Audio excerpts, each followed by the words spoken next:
नमस्कार बंधू भगिनींनो, रामकृष्ण परमहंस यांची 18 फेब्रुवारी हा जन्मोत्सव किंवा जयंती दिवस, त्यानिमित्ताने त्यांच्या जीवनचरित्राचा आढावा प्रस्तुत व्हिडिओमधनं आपण घेणार आहोत. सर्वप्रथम रामकृष्ण बदने या यूट्यूब चॅनलवरती आपल्या सर्वांचं मी मनपूर्वक स्वागत करतो. रामकृष्ण परमहंस यांच्या प्रतिमेला आणि विचारांना सुरुवातीलाच मी मनपूर्वक अभिवादन करतो. रामकृष्ण परमहंस यांचा जन्म पश्चिम बंगालमधील हुगळी जिल्ह्यातील कामारपुकुर या गावी 18 फेब्रुवारी 1836 रोजी झाला. 18 फेब्रुवारी 1836 रोजी झाला. त्यांच्या वडिलांचे नाव खुदीराम चट्टोपाध्याय असं होतं, तर आईचं नाव चंद्रमणी देवी अशा पद्धतीचं होतं. त्यांचं पाळण्यातलं नाव रामकृष्ण परमहंस यांचं गदाधर असं होतं. त्यांच्या एका परमार्थ गुरूंनी त्यांना परमहंस केलं, हे आपण इथं लक्षात घेतलं पाहिजे. तसं पाहिलं तर घरी धार्मिक वातावरण राहिलेलं आहे. घरचं वातावरण कसं आहे तर घरचं वातावरण हे धार्मिक स्वरूपाचं वातावरण घरी असलेलं आपल्याला दिसतं. रामकृष्ण परमहंस हे शाळेमध्ये फार थोडे दिवस गेलेले आहेत. खरं तर शाळेत न गेले म्हटलं तरी चालेल, इतके कमी दिवस ते शाळेत गेले आणि नंतर त्यांनी शाळा सोडलेली आहे. त्यांना थोडीफार बंगाली लिहिता आणि वाचता येत होती. ते वयाच्या 7व्या वर्षी असतील, 7व्या वर्षामध्ये असतील, अशातच नियतीनं त्यांच्यावरती एक घाला घातला. तो म्हणजे त्यांचे वडील हे जग सोडून गेलेले आहेत.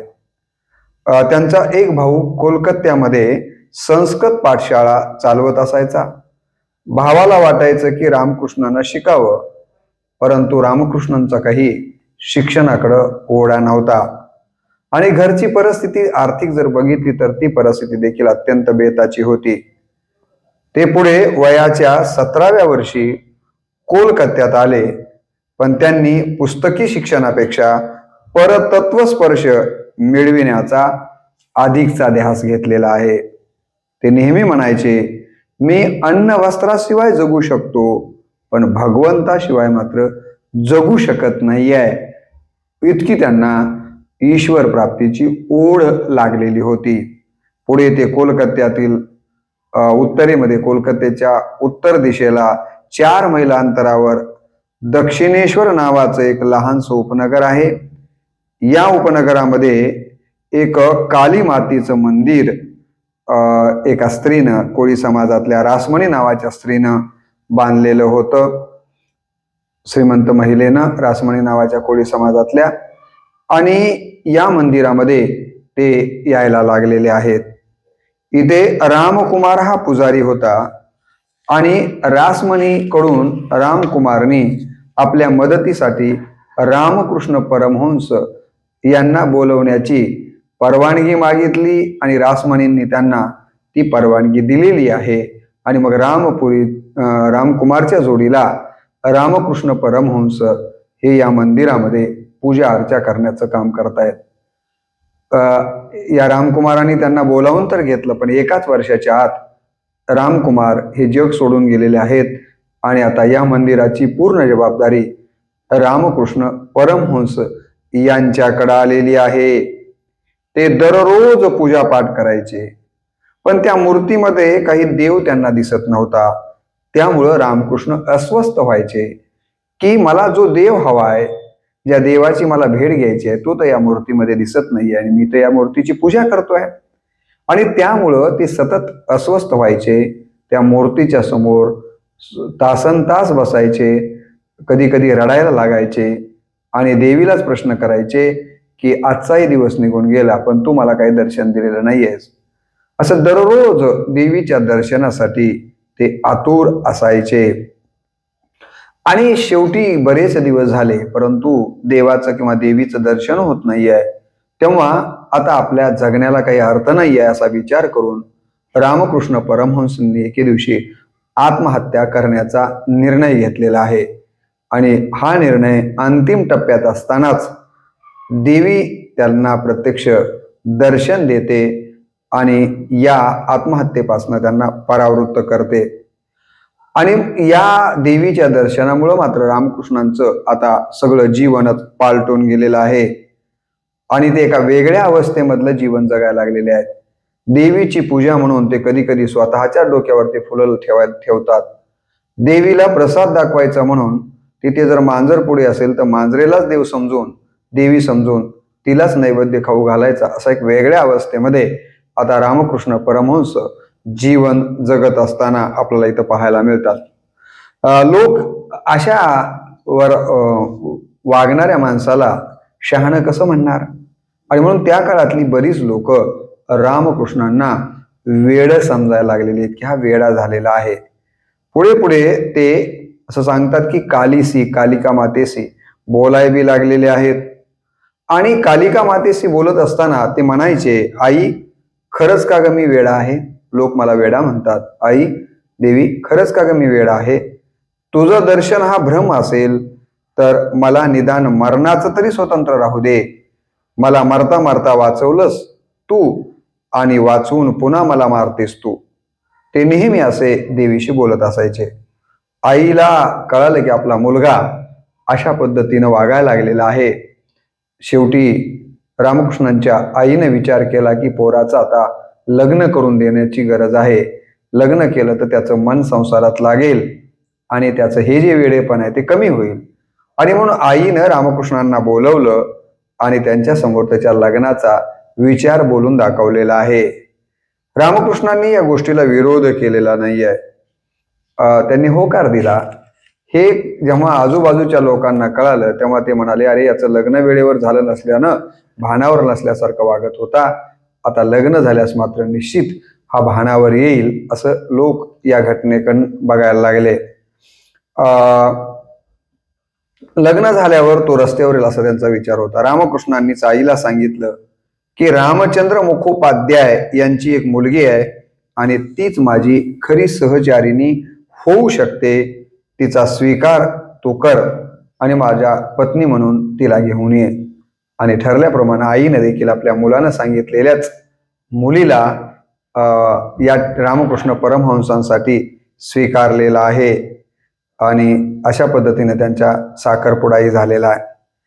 तसं पाहिलं तर लग्न झालं तेव्हा शारदामणी ह्या ज्या रामकृष्ण परमहंसांच्या पत्नी आहेत तिचं वय अवघं 5 वर्षाचं आहे, तर रामकृष्ण परमहंसांचं वय 26 वर्षाचं आहे. तर एवढं अंतर दोघांच्या वयामध्ये आणि इतक्या लहान वयामध्ये शारदामणीचं लग्न रामकृष्ण परमहंसांशी झालेलं आहे. आणि तसं पाहिलं तर पुढे त्या संन्यासी म्हणूनच खऱ्या अर्थानं त्यांनी जीवन ग्रस्त आश्रमातला असून देखील जगलेले आहेत आणि म्हणून पुढे त्या संन्यासिनी परंपरेच्या आदर्श मानकरी देखील ठरलेले आहेत. त्यांना भैरवी योगेश्वरी, जटाधारी रामभक्त, तोतापुरी नावाचा निर्गुण वेदांती या तिघांनी रामकृष्णांच्या जीवनाला मला असं वाटतं की उभारी देण्यासाठी आपापल्या पद्धतीनं मार्गदर्शन किंवा काही विद्या दिलेल्या आहेत. तोतापुरी त्यांना समाधी सुखाचा अनुभव दिलेला आहे. तोतापुरी जे होते त्यांनी रामकृष्ण परमहंसांना समाधी सुखाचा आनंद दिलेला आहे किंवा अनुभव दिलेला आहे. त्यामुळे महिने रामकृष्ण परमहंसे एकदा समाधीमध्ये गेले की महिने ते समाधीमध्येच राहत असायचे. त्यांनी पुस्तकांच्या पेक्षा अनुभवाला महत्त्व दिलेलं आहे. रामकृष्ण परमहंसांनी पुस्तकाला महत्त्व दिलेलं नाही, त्यापेक्षा अनुभवाला महत्त्व दिलेलं आहे. पोथीपेक्षा सत्याला अधिकचं महत्त्व त्यांनी दिलेलं आहे. एका सुफी साधकानं त्यांना इस्लामच्या विश्वात नेलं आणि रामकृष्ण परमहंसे इस्लाम धर्माचा देखील अभ्यास करायला लागलेले आहेत. पुढे ते मशिदीमध्ये जाऊन नमाजी पाडण्याचं काम करताना आपल्याला दिसतात. त्यांनी पुढे बायबलचं देखील चिंतन केलेलं आहे.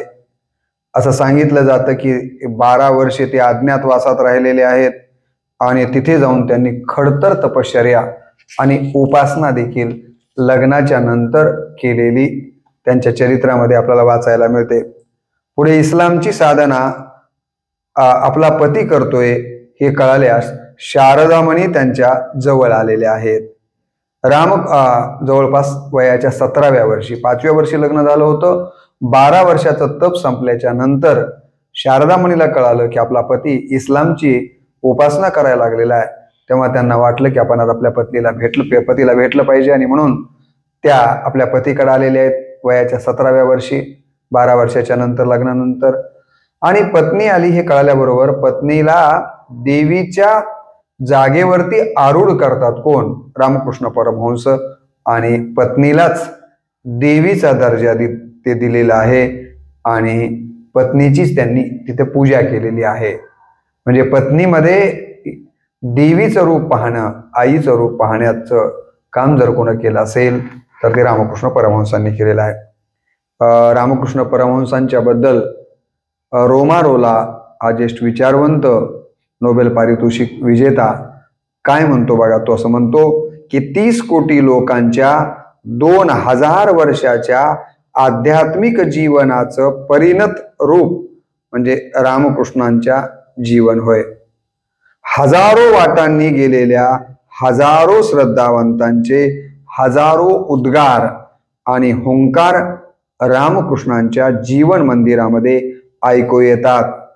रामकृष्ण ही साक्षात्कार परंपरेची प्रत्यक्ष फलश्रुती होती. अशा पद्धतीनं रोमारोलांनी रामकृष्णांच्या बद्दलचे गौरवोद्गार काढलेले आहेत. खरं तर रामकृष्ण परमहंसांनी स्वतः एकही ग्रंथ लिहिलेला नाही आहे किंवा त्यांनी वेगळा संप्रदायही काढलेला नव्हता. त्यांच्या चरित्राकडं अनेक मोठी लोक आकर्षित झाली. त्यामध्ये गिरीशचंद्र घोष आहे, केशवचंद्र सेन आहेत, प्रतापचंद्र मुजुमदार आहेत, महेंद्रनाथ गुप्ता आहेत, दुर्गाचरण नाग, हे सगळे महनीय व्यक्ती त्यांच्या चरित्राकडं आकर्षित झालेले आहेत. पुढे स्वामी ब्रह्मानंद व विवेकानंद हे देखील त्यांचे शिष्य झालेले आहेत.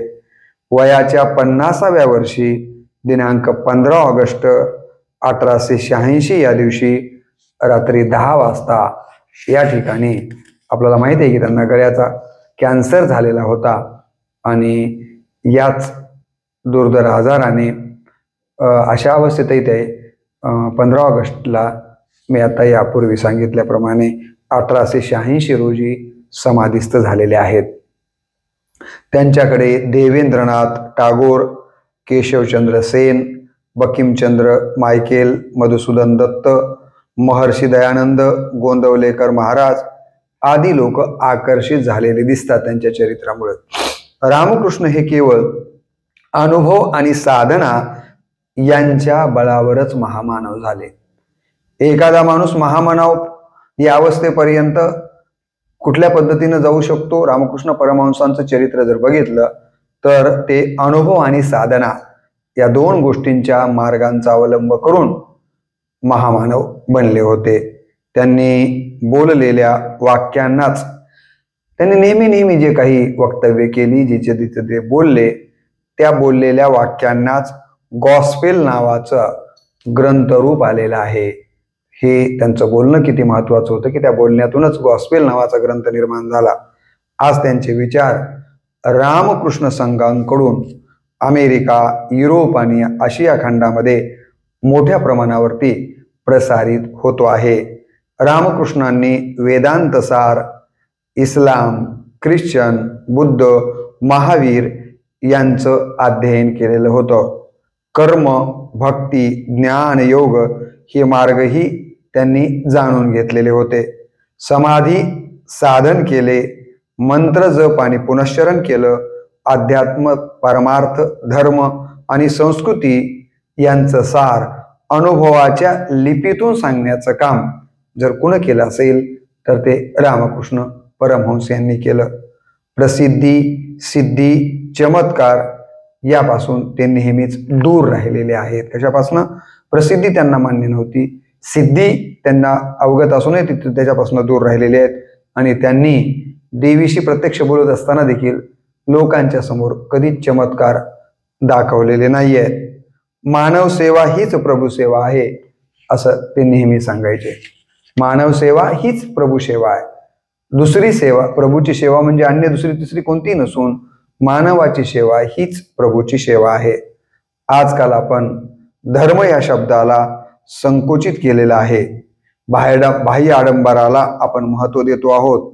खरे तर रामकृष्णांनी सांगितल्याप्रमाणे देव जवळी अंतरी असा आहे.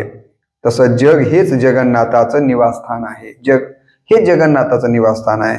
तेव्हा जगाची म्हणजे जगातील व्यक्तींची प्रामाणिकपणे सेवा करणं म्हणजेच ईश्वराची सेवा करणं असा विचार रामकृष्ण परमहंस हे नेहमी सांगत आलेले आहेत.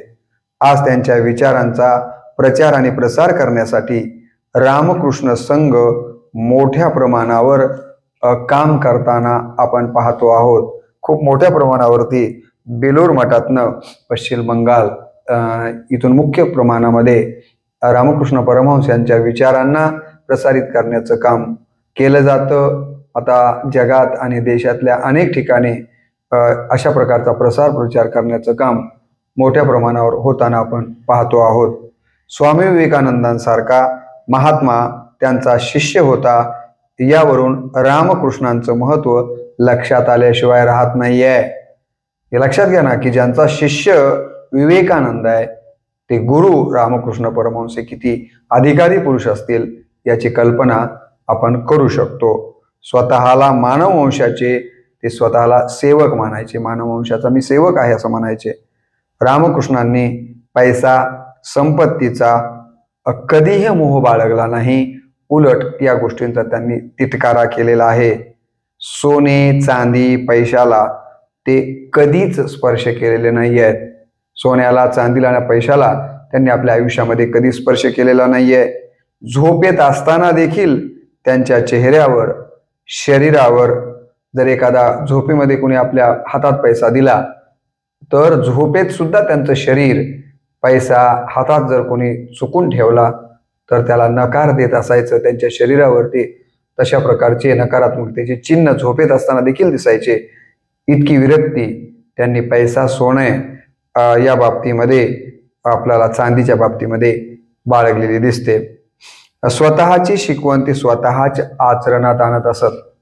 बऱ्याच वेळेला लोकांसांगे ब्रह्मज्ञान आपण कोरडा पाषाण अशी परिस्थिती बऱ्याच लोकांच्या बाबतीमध्ये असते. परंतु रामकृष्ण जे लोकांना सांगायचे तशाच प्रकारचं आचरण त्यांनी आपल्या आयुष्यामध्ये नेहमीच केलेलं आहे. मथुरानाथ या सदग्रस्तांचा एक किस्सा त्यांच्या जीवनाच्या संबंधानं सांगितला जातो.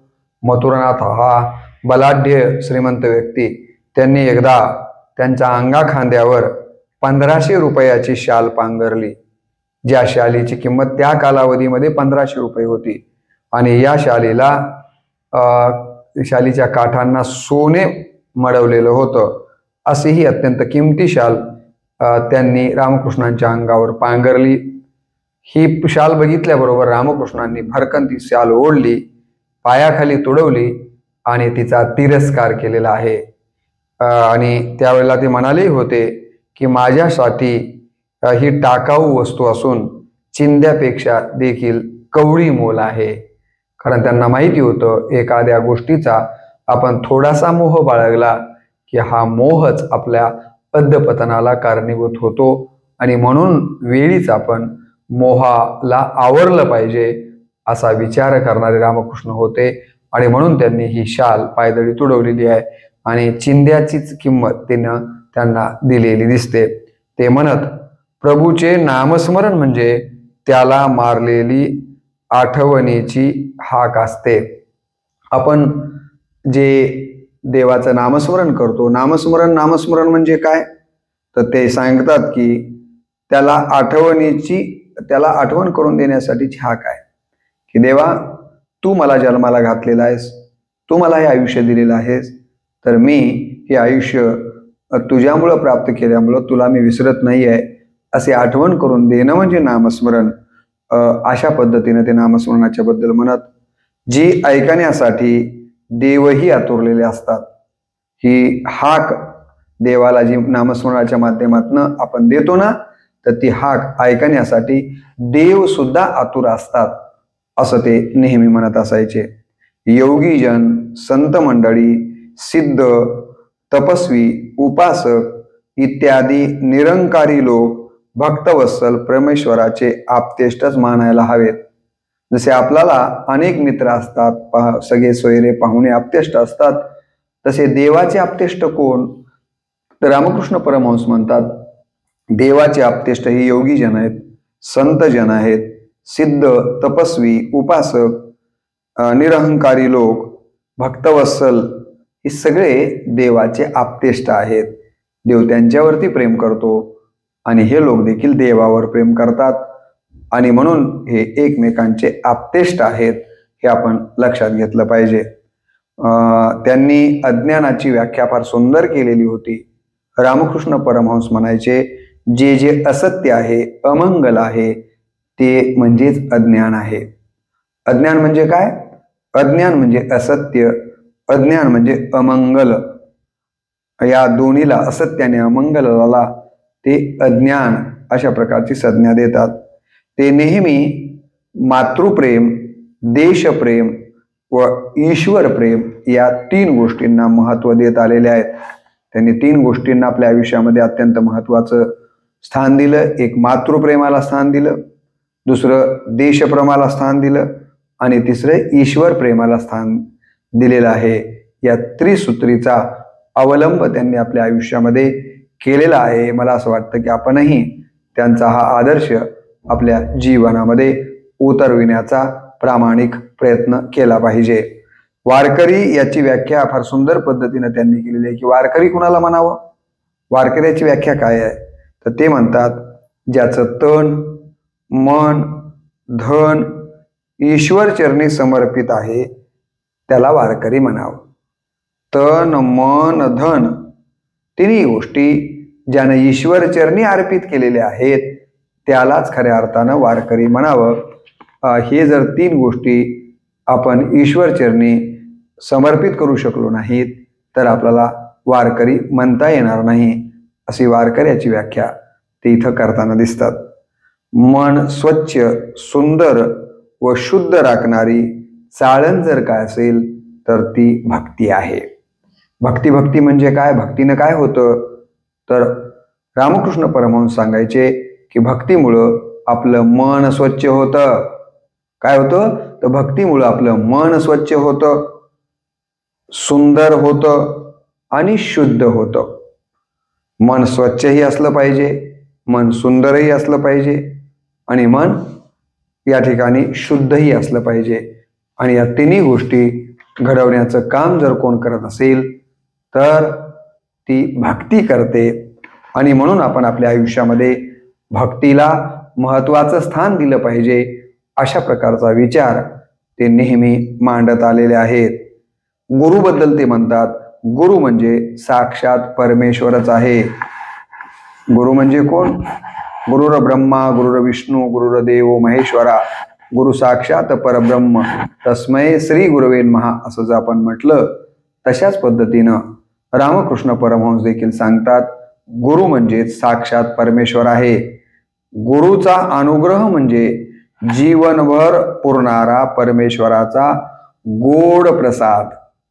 आपण म्हणतो गुरुचा या माणसाला अनुग्रह झाला. अनुग्रह होणं म्हणजे काय? तर जीवनभर पुरणारा परमेश्वराचा गोड प्रसाद म्हणजे गुरुचा अनुग्रह. असा आपण त्या अनुग्रहाकडे बघितलं पाहिजे. गुरुनं दिलेले आदेश असतील, गुरुनं केलेला उपदेश असेल, हा नेहमीच तारक व अमृततुल्य असतो, असा विश्वास शिष्यानं नेहमी बाळगला पाहिजे. आणि हा विश्वास ठेवूनच गुरुची सेवा किंवा भक्ती आपण केली पाहिजे, तरच ती खरी भक्ती ठरू शकते, गुरुभक्ती. असा महत्त्वाचा विचार रामकृष्ण परमहंस नेहमीच सांगत असायचे. पुढे ते म्हणतात की मनुष्य व ईश्वर यातील पारंपरिक दुवा म्हणजे गुरु. गुरु म्हणजे कोण? गुरु म्हणजे कोण? तर ते म्हणतात की मनुष्य आणि ईश्वर यातील पारंपरिक दुवा, माणसाला ईश्वराची भेट घालून देणारा आणि ईश्वराला या ठिकाणी माणसाचं कल्याण करण्यासाठी प्रवृत्त करणारा मधला जर कोण असेल दुवा तर तो आहे गुरु. आणि म्हणून गुरु हा अत्यंत महत्त्वाचा आहे असं ते नेहमी सांगत असायचे. धर्म म्हणजे काय? रामकृष्ण परमहंसांनी धर्माची अत्यंत सरळ सोपी आणि व्यावहारिक व्याख्या केली. ते म्हणतात धर्म म्हणजे सद्विचार, चांगले विचार अंतःकरणामध्ये ठेवून तशा पद्धतीचं वर्तन करणं म्हणजेच धार्मिक वर्तन होय. यापेक्षा वेगळं धर्म आपल्याला मानण्याचं काही कारण नाहीये. त्यांनी एका ठिकाणी असं सांगितलं की अहंकार हा अनेक ठिकाणी आपल्याला अहंकार बघायला मिळतो. कुठे कुठे आपल्याला अहंकार दिसतो, त्या अहंकाराची ठिकाणं त्यांनी सांगितली होती. ते म्हणतात सौंदर्य असलं की सौंदर्याचा अहंकार येतो, कुणाकडे संपत्ती असली की तिथं संपत्तीवाल्याकडे अहंकार असतो, कुणाकडे बुद्धी असेल तर त्याला बुद्धी किंवा ज्ञानाचा अहंकार आहे, कुणाकडे ताकद असेल तर त्याला ताकदीचा अहंकार आहे, कुणाकडे कुठला अधिकार असेल तर अधिकाराचा अहंकार आहे, कुणाला जातीचाच अहंकार आहे की माझी जात श्रेष्ठ वगैरे म्हणून, कुणाला वशिलेबाजीचा अहंकार आहे, कुणाला कर्तृत्वाचा अहंकार आहे, कुणाला अहर्तेचा अहंकार आहे, कुणाला व्यापाराचा अहंकार आहे, कुणाला राजकारणाचा अहंकार आहे, कुणाला दानशूरतेचा अहंकार आहे. अहंकाराचे असे कित्येक ठिकाण ते नेहमी आपल्या बोलण्यातनं सांगत असायचे आणि ते नेहमी म्हणत असत की माझा देव असं म्हणू नका, तर मी देवाचा असं म्हटलं पाहिजे. माझा देव म्हणण्यामध्ये थोडासा दुरावा असतो, पण मी देवाचा म्हटल्यानंतर मात्र देव आपल्याला कधीही या ठिकाणी विसरत नाही. पडता जड भारी दासी आठवावा हरी, मग तो होऊ नेदेशन आड घाली सुदर्शन, असं संतांनी सांगितलं ना. त्या पद्धतीने मी देवाचा असं या ठिकाणी आणि देव माझा यामध्ये निश्चित महत्वाचा हा हे आहे की मी देवाचा असं आपण नेहमी म्हटलं पाहिजे. पुढे ते असं म्हणतात की स्वमनातील आसक्तीचा त्याग करायला शिकलं पाहिजे. आसक्ती हीच सगळ्या दुःखाचं मूळ आहे आणि म्हणून मनातून आपण ही आसक्ती काढून टाकण्याचा प्रयत्न केला पाहिजे. दुसरी गोष्ट, आपलं नुकसान जर कोण करत असेल तर अहंकार करतो आणि म्हणून हा अहंकार देखील या अहंकाराचं निर्मूलन केलं पाहिजे. म्हणून तुकाराम महाराज म्हणाले की अहंकार गेला आणि तुका म्हणे देव झाला. एखादा माणूस देव झाला म्हणजे काय झालं, तर त्याच्या ठिकाणचा अहंकार निघून गेला की समजायचा हा माणूस देव झाला. आणि अहंकार जर राहिला तर मात्र तिथं देव येऊ शकत नाहीये. आणि म्हणून ते म्हणतात की अहंकाराचं आपण निर्मूलन केलं पाहिजे आणि स्वार्थ वृत्तीचा नाश केला पाहिजे. माणूस बंधनामध्ये का अडकला जातो? संत म्हणाले मुक्त होता परी बळे झाला बद्ध, घेऊन या छंद माझे माझे. मुक्त आहे, जेव्हा जन्माला आला तेव्हा माणूस हा मुक्त अवस्थेमध्ये असतो, परंतु बंधनात का अडकतो तो?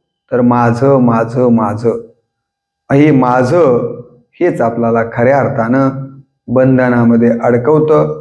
आणि म्हणून आपण काय केलं पाहिजे, हे माझं म्हणण्याची जी स्वार्थ वृत्ती आपल्या अंतःकरणामध्ये बसलेली आहे, तर त्या स्वार्थ वृत्तीचा देखील आपण नाश केला पाहिजे. म्हणून मुक्तीचे कोणते कोणते मार्ग आहेत हे सांगताना त्यांनी सांगितलं, आसक्तीचा त्या स्वमनातील, बाहेरची आसक्ती नाही, मनामध्ये एक आसक्ती बसलेली आहे, स्वमनातील आसक्तीचा त्याग करा, अहंकाराचं निर्मूलन करा, स्वार्थ वृत्तीचा नाश करा. असं जर आपण केलं तर निश्चितपणे आपल्याला ईश्वर प्राप्ती किंवा मुक्ती मिळू शकते. अन्यथा आपल्याला मुक्ती मिळू शकत नाहीये. मुक्ती मिळण्याचे हे मार्ग आपण अवलंबिले पाहिजे, चोखाळले पाहिजेत, त्या मार्गाने आपण मार्गक्रमण केलं पाहिजे. अशा प्रकारचा विचारही रामकृष्ण नेहमी आपल्या बोलण्यातून मांडत आलेले आहेत. तर अशा प्रकारे या देशामध्ये स्वामी विवेकानंदांसारखा तत्ववेत्ता, ज्या विवेकानंदांनी 3.5 वर्ष अमेरिकेसारख्या प्रगत राष्ट्रामध्ये भारतीय अध्यात्म आणि संस्कृतीचा दिंडोरा पिटला, त्या विवेकानंदांना घडविणारे त्यांचे गुरु रामकृष्ण परमहंस यांचा अधिकार किती मोठा असेल याची कल्पना न केलेली बरी. अशा या रामकृष्ण परमहंसांच्या जन्मदिवसाच्या निमित्ताने आपण त्यांच्या कार्यकर्तृत्वाचा अत्यंत थोडक्यात जागर या व्हिडिओच्या माध्यमातून घातलेला आहे। असेच आपल्याला जवळपास 501 विषयावरतीचे माझे वेगवेगळे महापुरुषांच्या जयंत्या पुण्यतिथ्या सोडून अन्य अनेक विषयांवरतीचे व्हिडिओ माझ्या रामकृष्ण बदने या यूट्यूब चॅनलवरती मी अपलोड केलेले आहेत। आपली इच्छा हे जर सगळे व्हिडिओ ऐकायचे असेल तर रामकृष्ण बदने हे यूट्यूब चॅनल आपण सबस्क्राईब करावं। जास्तीत जास्त हे चांगले विचार लोकांपर्यंत पाठवण्यासाठी ते शेअर करावेत, लाईक आणि आपलं काही म्हणणं असेल तर कमेंट बॉक्समध्ये नोंदवावं अशा प्रकारची तुम्हा सगळ्या श्रोते मायबापांना मनपूर्वक विनंती करतो। पुनश्च एकदा रामकृष्ण परमहंस यांच्या प्रतिमेला आणि विचारांना मनपूर्वक अभिवादन करून या ठिकाणी मी माझ्या वाणीला पूर्णविराम देतो। नमस्कार।